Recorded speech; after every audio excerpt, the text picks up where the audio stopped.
Hello. नमस्कार, आदाब, सत श्री अकाल और अस्सलाम वालेकुम। मैं हूं मोहम्मद अहमद काज़मी, लेकर आया हूं आपका पसंदीदा कार्यक्रम आपके रूबरू। आज संडे है और आज एक बार फिर हम सईद नकवी साहब की खिदमत में हैं।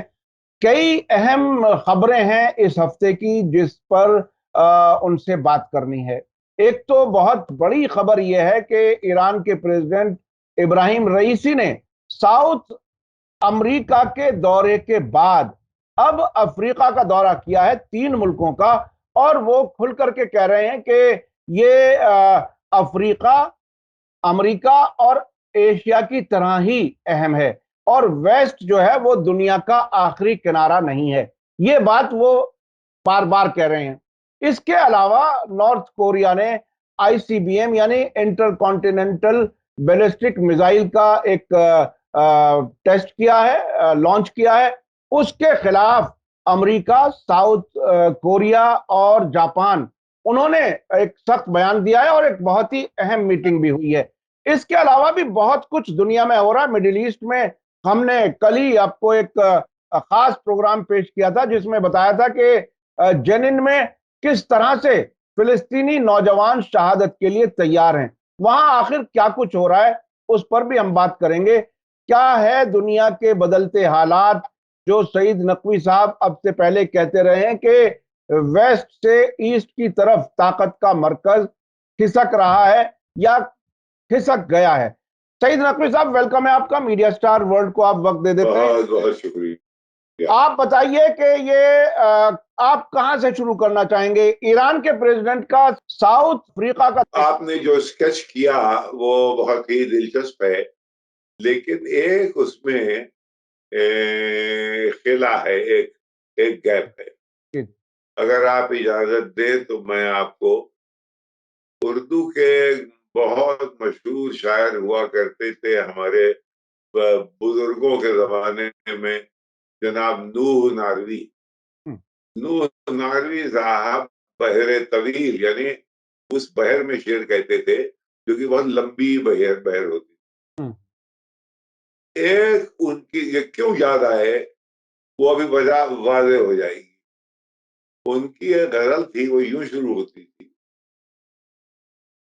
वो मुझको बुलाया करे लाख लेकिन नहीं उनकी महफिल में मैं जाने वाला। वो मुझको बुलाया करे लाख लेकिन लेकिन नहीं उनकी महफिल में मैं जाने वाला। के अक्सर बुलाया, बुलाकर बिठाया, बिठाकर उठाया, उठाकर निकाला। तो ये मैं किसकी तरफ इशारा कर रहा हूँ? आप इस प्रोग्राम में अभी आप तस्वीर कहीं आपको मिल जाएगी, मुहैया हो जाएगी, आप उसका इस्तेमाल जरूर करें।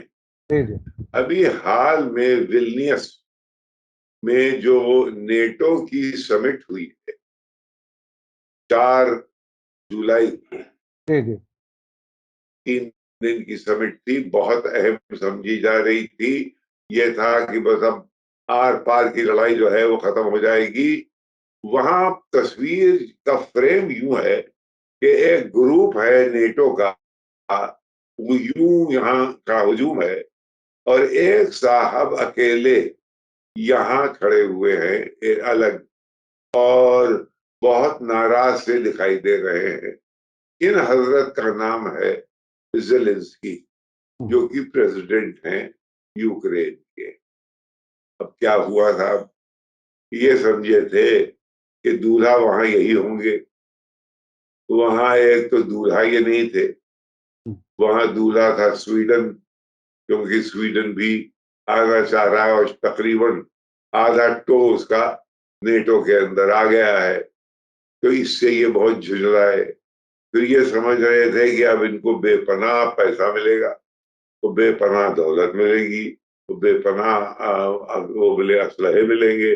और ये जाके अब इनका काउंटर ऑफेंसिव जो है, जो अभी तक बहुत फुसफुसा निकला है, तो उसमें जाके ये लोग नेटो वाले जो है, क्योंकि अब इनको ये यकीन हो गया है कि मैं जो हूं, मैं वेस्ट की लड़ाई लड़ रहा हूं और ये ये कमबख्त किसी न किसी सूरत से मेरी इमदाद करते रहेंगे, क्योंकि इनकी अना, इनकी नाक, इनकी इन सेल्फ रिस्पेक्ट, इनका स्ट्रेटेजिक सिग्निफिकेंस दुनिया में, वो सब मेरे ऊपर निर्भर है, लिहाजा ये कम वक्त देंगे।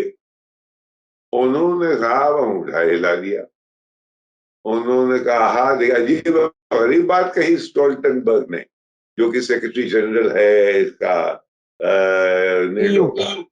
उसने कहा कि आप ये काउंटर ऑफेंसिव खूब कायदे से लड़िए, फिर हम लोग आपकी मदद करेंगे। यानी ये कहने का मतलब यह है कि अभी आप ठीक से दबाव नहीं रहे, इसलिए हम लोग जरा सा ल्यूक वार्म है, आप जरा लड़िए, कुछ हौसला दिखाइए, पर हम लोग आएंगे। तो ये एक अजीब और गरीब गुफ्तगू हुई है।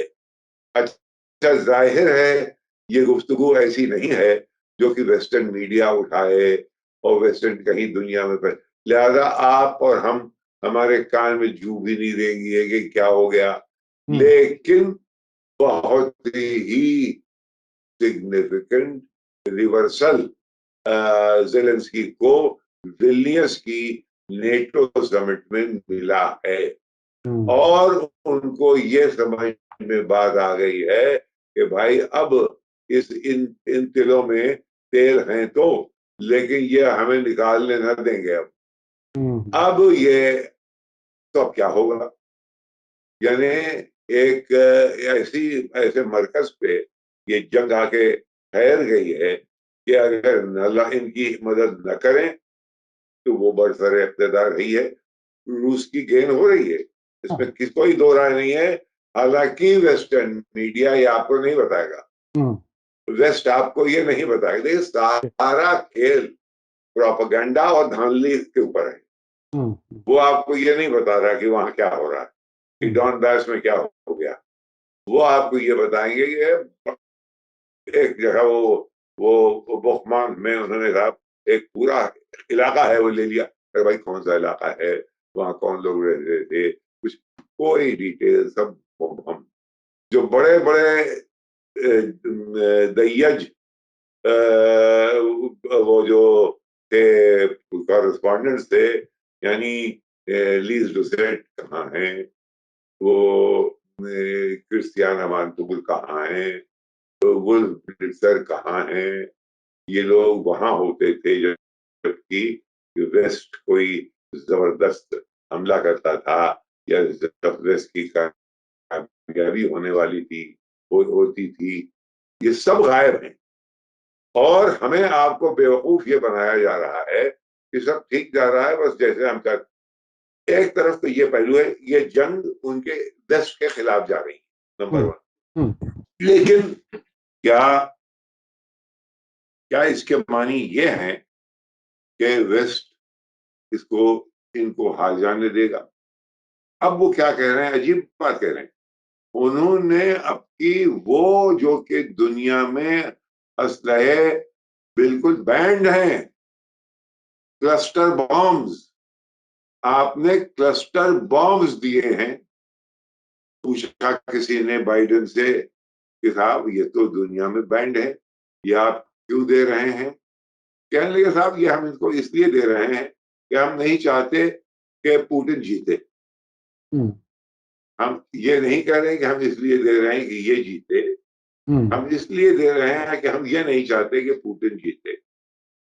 तो यानी अगर आप धीरे धीरे क्लस्टर बॉम्ब पे आ गए हैं तो आप न जाने कहां तक जाएंगे। याद रखिए कि आप ही वो पावर हैं जिसने वाहिद न्यूक्लियर बॉम्ब हिरोशिमा नागासाकी पे गिराया, और आप ही की फौजों ने, जिसको कि वो असलहे होते हैं जो कि ट्रीटेड विद न्यूक्लियर, जिसका कि अरे इराक में इस्तेमाल हुआ है यार, जी जी जी जी, इराक में इस्तेमाल हुआ है बहुत। तो ये जनाब आली सूरत हाल है। डील क्या हो सकती है? ये हमारे बहुत बड़े वहां के थिंकर हैं, जॉन मर्शाइमर, ये हैं इसके शिकागो में पॉलिटिकल साइंस में एक रियलिस्ट स्कूल है, उसके ये बहुत बड़े लीडर हैं और ये बहुत बड़े स्कॉलर माने जाते हैं। और इस जंग में शुरू से जो उन्होंने कहा था वही हो रहा है। अब वो ये कह रहे हैं कि भाई इस जंग में कोई डील हो ही नहीं सकती। क्यों नहीं हो सकती? इसलिए कि मलकुल मौत अड़े हैं कि मैं जान लेके टलूं और सरबा सजदा है मसीहा के मेरी बात रहे। या तो मसीहा ही चले या फिर यमराज चले, इन दोनों में से दोनों बैक वक्त तो कामयाब नहीं हो सकते। लिहाजा डील इनके बीच में क्या है, ये वो एक पोज कर रहा है सवाल। अभी हाल में एक मजमून उसका आया है कि भाई डील क्या हो सकती है। क्या ये देखिए, वेस्ट के और अमेरिका के पॉकेट्स बहुत गहरे हैं। दो तीन चीजें होने वाली हैं। इलेक्शन होने वाला है अमेरिका में। अब अमेरिका में ये हारे हुए जीते हुए अधमरे ये किस तरह से जाना चाहेंगे, ये क्या करेंगे, उससे पहले देखिए हर तरह का शगुफा तैयार है इलेक्शन के लिए। अच्छा, मैं आगे बढ़ने से पहले नकवी साहब, आगे बढ़ने से पहले मैं ये समझना चाहूंगा, जो नेटो की मीटिंग हुई जिसमें यूक्रेन के प्रेसिडेंट को यानी उन्होंने नाराजगी जाहिर की, तो क्या इसका मतलब ये समझा जाए, बिल्कुल वो आउटसाइडर रहे। हाँ, आप वो तस्वीर आपको मिलेगी, जी, वो तस्वीर आप अपने प्रोग्राम में जरूर लगाइएगा।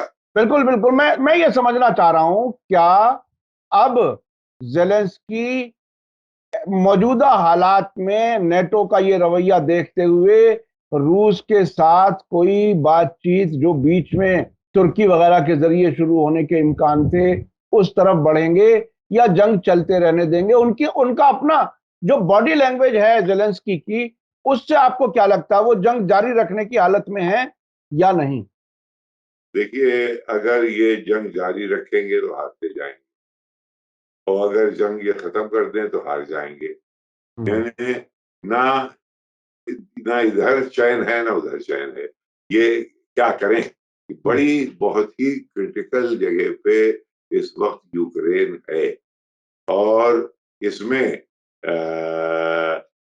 कि अच्छा, एक बात वाज़ेह हो गई है कि मदद हम नहीं दे करेंगे तुम्हारी।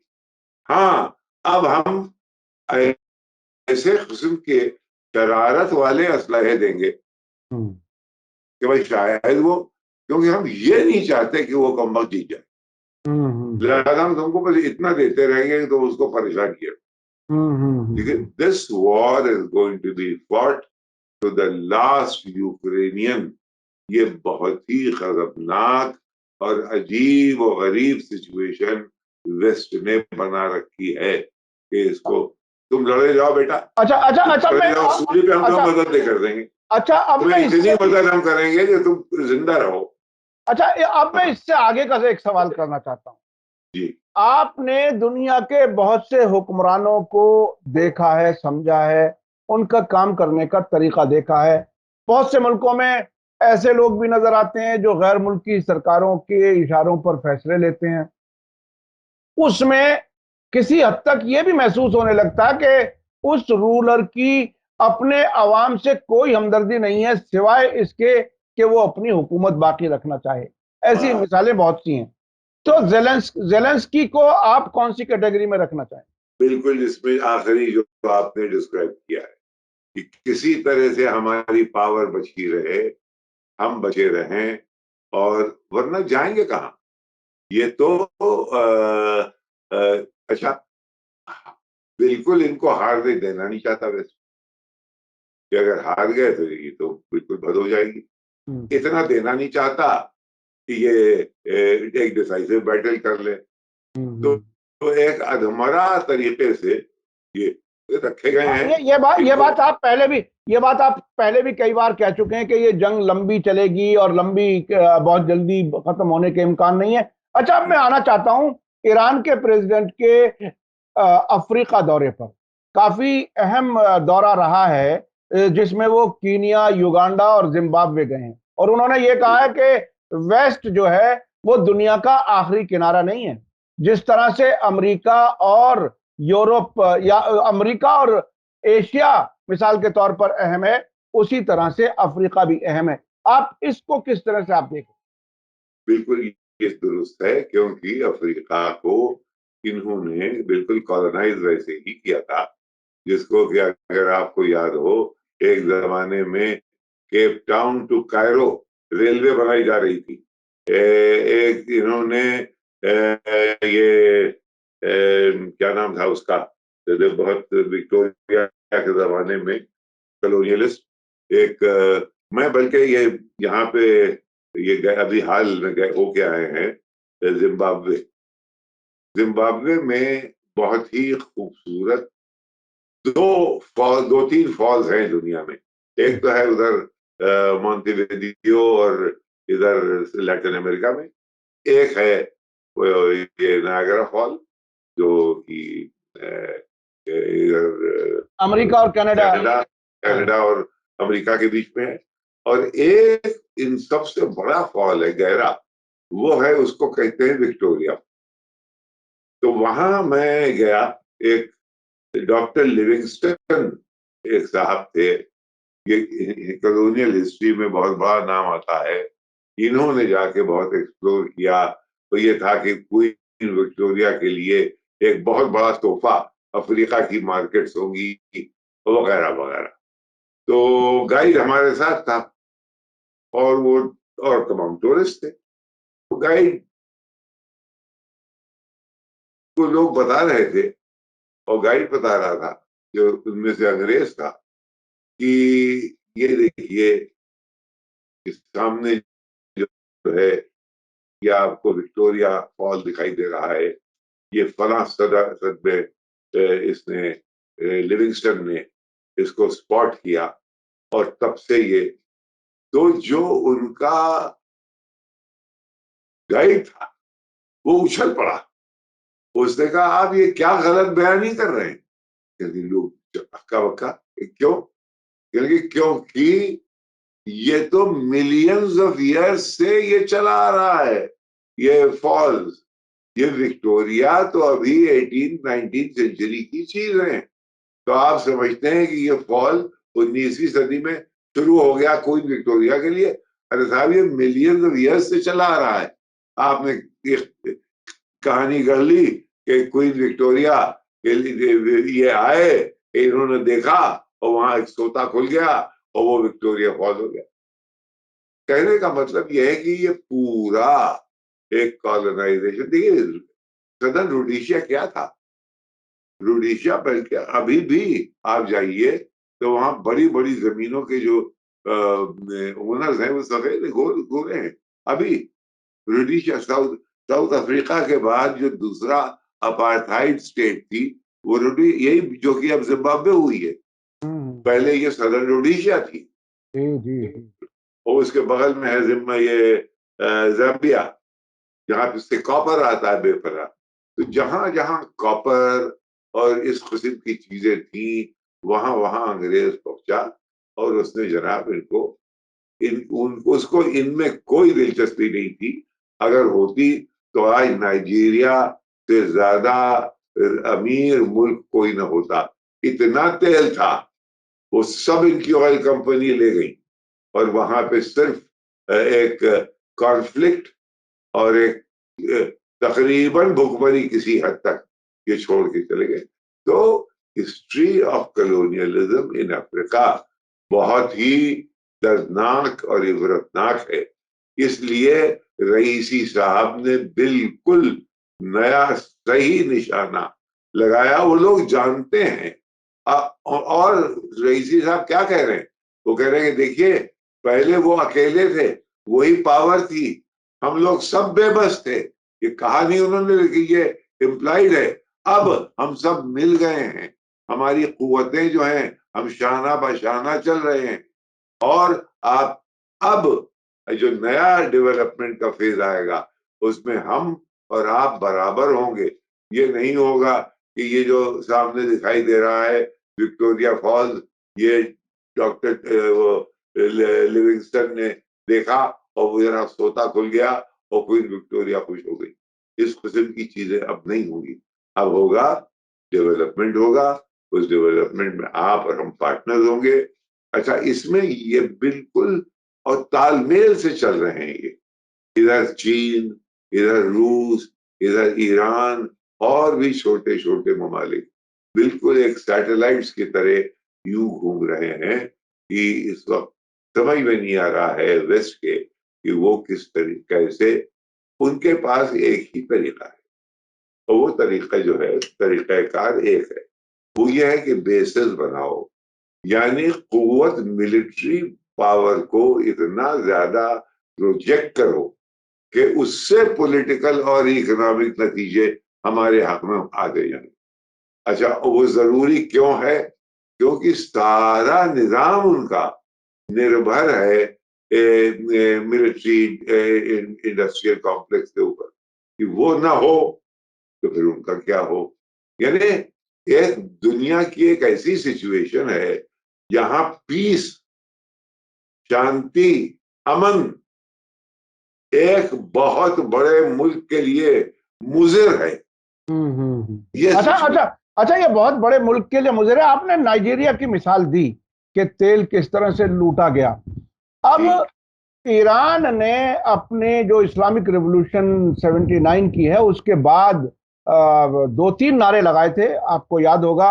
एक तो था नाइदर ईस्ट नॉर वेस्ट, दूसरा था death to America, death to शोरवी जिसे उस वक्त सोवियत यूनियन था, और डेथ टू इसराइल। ये उनका एक कॉमन वो था। अब रूस के साथ उनके बहुत अच्छे ताल्लुकात हैं। अब अमेरिका का जो कुछ ये लूट का सिलसिला था, जो नाइजीरिया का आपने मिसाल दी, और ऐसी मिसालें अफ्रीका के और मुल्कों में भी मिल जाएंगी, ये तो एक आपने मिसाल दी। तो अब क्या ईरान जिस रास्ते पर जा रहा है उसमें अमेरिका और वेस्टर्न मुल्कों का जो वो लूटने का सिलसिला था उस पर एक तरह से कदगन लगाने के लिए आगे बढ़ रहा है?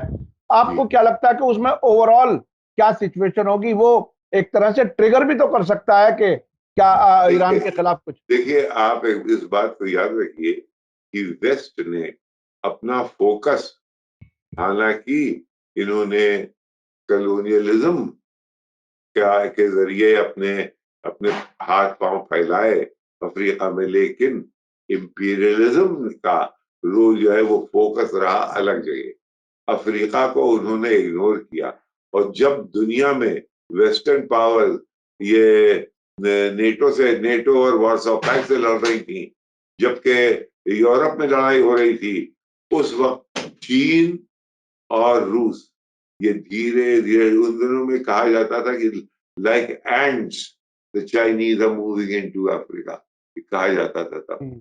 तो वो एंड्स की तरह धीरे धीरे धीरे धीरे इस वक्त वहां पे ऑलरेडी एक बेस बहुत बड़ा मौजूद है, जो कि जबकि वेस्ट दूसरी तरफ उसका फोकस था।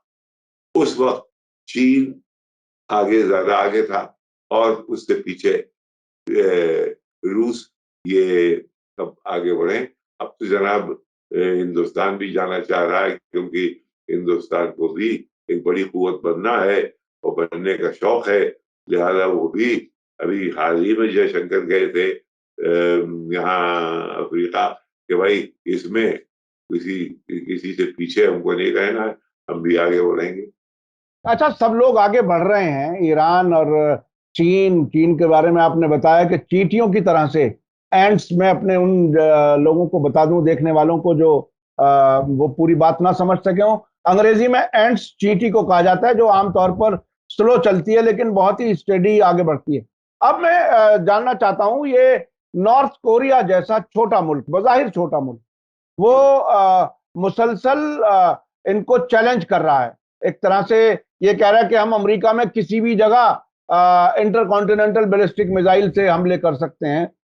ये अभी ताजा एक और तजुर्बा हुआ है, और अब उनकी बहन, जो लीडर की बहन है नॉर्थ कोरिया में, वो अब काफी एक्टिव नजर आ रही हैं। उनके बयानात काफी मजबूती से सामने आ रहे हैं। आपको क्या लगता है, ये जापान और जो साउथ कोरिया, जो अमेरिकन अलाइज हैं, वो उनको आखिरकार बात करनी पड़ेगी। मुझे याद है कि एक वक्त ये भी आया था डोनाल्ड ट्रंप के जमाने में, जब नॉर्थ और साउथ कोरिया दोनों ने आपस में बातचीत के लिए इंक्लिनेशन, दिलचस्पी दिखाई बिल्कुल थी। बिल्कुल लेकिन क्या अब उनकी आपस की बात होने के इम्कान को फिर खत्म करने की कोशिश की जाएगी? यही है, तो ये कि उनको खींच लिया गया। अगर आपको याद हो तो एक सिचुएशन थी जिसमें कि माइक पेंस, जो कि इनके वाइस प्रेसिडेंट थे, वो गए थे किसी सेरेमनी में, लेकिन वो डेलीगेट कर दिए गए थे नंबर 2 रो में, और आगे इसकी इनकी बहन और बाकी और लोग, जो कि एक एक गोया आंतान और देवतांत हो रहा था नॉर्थ और साउथ में, उसके लिए ये साहबजादी गई थी और कोई पेंस को पूछ नहीं रहा था। लेकिन जब ये हुआ कि भाई अगर पीस आ जाएगी तो फिर हम करेंगे क्या, ये है, तो उसको खींच लिया गया। अगर आप किसी से of the record south Korean intellectual से बात करें तो कहे भाई ये हमको ये लोग पीस नहीं करने देंगे, वो तो करने को राजी था, लोग आ गए थे, यहाँ के लोग उधर जाते। ये और बिल्कुल देखिए, ये बिल्कुल उसी तरह से है कि एक लंबे अरसे तक ईरान और सऊदी अरब के बीच में भी उन्होंने न्यूक्लियर बम का और इस सब का जो वो शोषा छोड़े रखा। अब वो उसमें वहां नाकाम हुए, नॉर्थ और साउथ कोरिया का नजदीक आ पाए। जाहिर है उन लोगों के लिए, उन मुल्कों के लिए तो अच्छा है, लेकिन क्या ये अपने आप को सुपर पावर कहने वाला मुल्क कभी इजाजत देगा? सुपर पावर देखिए आप क्या कर रहे हैं। इन्होंने, आपको याद हो कि जब कासिम सुलेमानी का कत्ल किया, अब ये कोई इंटरनेशनल अफेयर्स का कंडक्ट है कि आप किसी के दूसरे मुल्क में जाके उसका कत्ल कर लें, इसलिए कि ये अभी उस वक्त मजबूर थे कि भाई जवाब क्या करते, क्या जवाबी हमला दे सकते थे। तो यही फिर कहा जा रहा है कि आपके यहाँ जितनी तंजीमें हैं, जो मिलिशिया हैं, वो सब इनके टारगेट पे हैं, कि बार बार बार ये बात कही जा रही है। तो अभी अच्छा, इसमें किसी हद तक अमेरिका है, कुछ हद तक इसराइल है, कि अब इसमें कौन किस प्रोपोर्शन में है ये वक्त बताएगा। जी जी जी। और ऐसे ऐसे इशारे अब इजराइल के कुछ सियासी लीडर्स देने लगे हैं कि नेतन्याहू अब रीअसेस कर रहे हैं अमेरिका के साथ ताल्लुकात को, क्योंकि नेतन्याहू को अब तक दावतनामा नहीं मिला है अमेरिका का, व्हाइट हाउस का। उनके प्रेसिडेंट इस हफ्ते जा रहे हैं, लेकिन प्राइम मिनिस्टर को इनविटेशन अभी तक नहीं मिला है। तो ये दुनिया की बदलती सूरत हाल पर हम मुसलसल नजर रखे हुए हैं। नकवी साहब से हम पूरे हफ्ते में एक तरह से जानने की कोशिश करते हैं कि दुनिया में क्या कुछ हो रहा है और वो किस तरह से देख रहे हैं। और एक कंसिस्टेंसी है, जब से यूक्रेन जंग शुरू हुई है तब से नकवी साहब मुसलसल यही कह रहे हैं कि ये जंग लंबी चलेगी और ये जंग रूस को कमजोर करने की कोशिश होगी, लेकिन ये वेस्ट की जंग है जो यूक्रेन की जमीन पर लड़ी जा रही है। यानी यूक्रेन को तबाह करने की कीमत पर अमेरिका और नेटो अपनी सियासत। और एक पहलू इस जंग का तय हो चुका है। जी जी जी। ये जंग इसलिए प्रोवोक की गई थी वेस्ट की तरफ से कि बहुत बड़ा खदशा पैदा हो गया था वेस्ट को सारी दुनिया यही कह रही थी डिक्लाइन, अमेरिका डिक्लाइनिंग पावर, और सबने अगस्त 2019 में देख लिया था कि ये 21 यहाँ अफगानिस्तान में किस तरह से भागे हैं। तो ये सारी पस मंजर ये था, उसके बीच में किस तरह से रिट्रीव किया जाए। तो ये हुआ कि भाई ग्लोबल रीडिस्ट्रीब्यूशन ऑफ पावर जो हो रहा है उसके लिए यहाँ पे ब्लॉक कर दो और पुतिन को अगर नीचे कर दो, समझे, तो ये हो जाएगा कि भाई अभी वही हेजेमोनिक पावर मौजूद है, लेकिन वो नहीं हो पाया।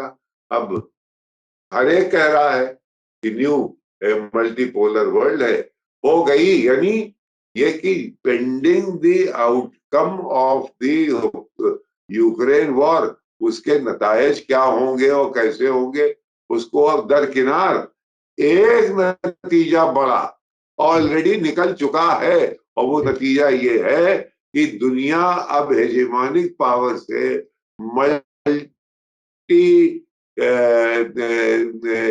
मल्टीपोलर दुनिया बन गई है।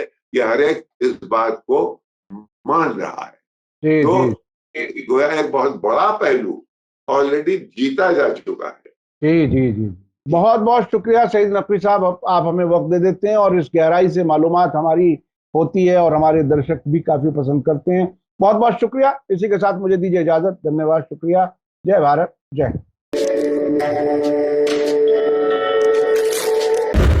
मीडिया स्टार वर्ल्ड के और वीडियो देखने के लिए हमारे चैनल को सब्सक्राइब करें और सीधे नोटिफिकेशन पाने के लिए बेल आइकन दबाएं। और अगर हमारी खबर सच्ची और अच्छी लगे तो अपने व्हाट्सएप, इंस्टाग्राम, फेसबुक और ट्विटर अकाउंट पर जरूर शेयर करें।